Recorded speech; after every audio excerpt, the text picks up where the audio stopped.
মাশাআল্লাহ, দুই ভাই একসাথে দাঁড়ানোর কথা ছিল, এখন একে অপরের বিপরীতে দাঁড়াবো। কিচ্ছু আসলে না ভাই, ভাই ভাই ভাই আছি, ছিলাম, থাকবো ইনশাআল্লাহ। মুবারক ভাই, আপনার সাথে আগে ভালো করে পরিচয় হয় নাই, শুধু এই মাজার, এই মন্দির, এই না, না, বাউল মন্দিরেরটা এটা বললে আমি মানবো না তো, মানবে না। কারণ মন্দিরের লোকেরা সবচেয়ে বেশি সিকিউরিটি ফিল করেছে এই সময়টা। এই 15 মাসের মধ্যে অসংখ্য মাজার ভাঙা হয়েছে। আমি জীবনে কোনোদিন শুনি নাই কোনো একটা কবরের থেকে একটা লোককে নামায় না আগুন ধরায় দেওয়া হয়েছে, সেটা আবার ঘোষণা দিয়া। এবং আপনি নিজেও জানেন যে এরকম অসংখ্য ঘটনা ঘটছে যেগুলি নিয়ে আসলে আমরা প্রাউড না।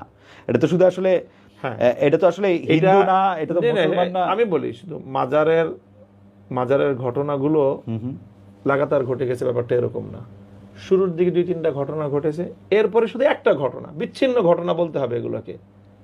আপনি কয়টা হাতে গোনা বলেন না, আমি বলে দিতে পারবো হাতে গোনা। একটা ফরিদপুরে একটা ঘটনা ঘটছে, শেরপুরে একটা ঘটনা ঘটছে, আর এর আগে সিলেটে 1-2টা ঘটনা ঘটেছে। এগুলি ঘটনার স্কেলে তো বেশি না, যে অন্যান্য এগুলো জায়গায় তো স্কেল বেশি না, এগুলো মিডিয়া এটাকে খুব বেশি আমি তো ঘটনা গনে গনে বলে দিলাম।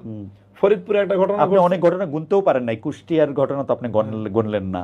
কুষ্টিয়াতে যে কুষ্টিয়ায় কি হয়েছে, কুষ্টিয়ায় কিছু মানুষ যারা নাকি এখানে লালনের মাজারকে কেন্দ্র করে ওখানে মাদকের একটা আখড়া জমে। যে কোনো মাজারকে কেন্দ্র করে আসলে এটা এক ধরনের ইনসিকিউরিটি।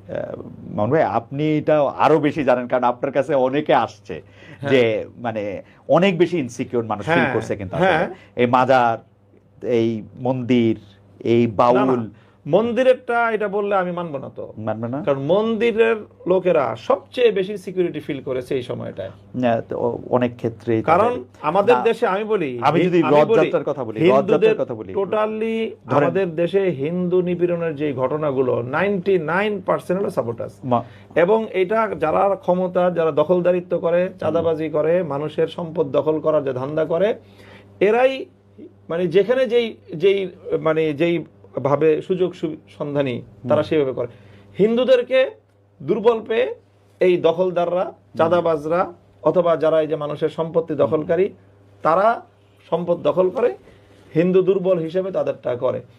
যারা ইসলামী যে কোনো ইসলামের যেই কোনো আপনার ফিলোসফিরই হোক না কেন, যে কোনো থরজার অনুসরণ, ইভেন আলে হাদিস হোক, সুন্নি হোক, বেরলভি হোক, অথবা আমরা দেওবন্দি হই, অথবা আপনার জামাত ইসলাম হোক, এই ব্যাপারে আমাদের সকলের আমি অভিন্ন অবস্থানই দেখেছি যে সংখ্যালঘুদের অধিকারের ব্যাপারে আমরা সব এই ব্যাপারে খুব সোচ্চার আমরা।